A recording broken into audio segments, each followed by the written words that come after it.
कार्यक्रममा एकजुट हुनुहुने तमाम सबै र स्वनिर्भरदेखि लिएर देशका विभिन्न क्षेत्रबाट यो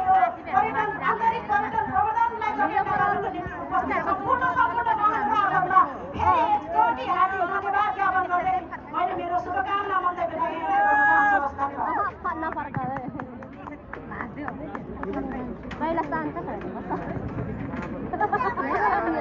धेरै धेरै धन्यवाद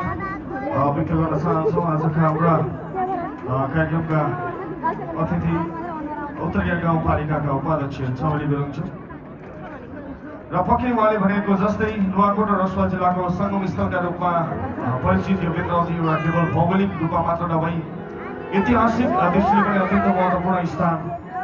रहेको छ। यसलाई जानकारी गराउन चाहन्छु। एउटा ऐतिहासिक दृष्टिकोणले पनि एउटा महत्त्वपूर्ण स्थल रहेको छ।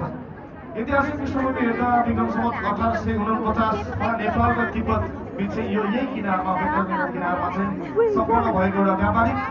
सन्धिको विशेष रूपमा उल्लेखनीय मानिन्छ र त्यही सन्धि नेपाली पक्षले विजय भइसकेपछि यो खुसियालीमा गोरु जुधाएको जुन उत्सव छ त्यो उत्सवलाई चाहिँ हामीले पुस्तादेखि चलाउँदै यतिखेर बसुकुण्ड युवा गर्दै त्यसलाई इँटा ठोक्ने काम गरेको छ र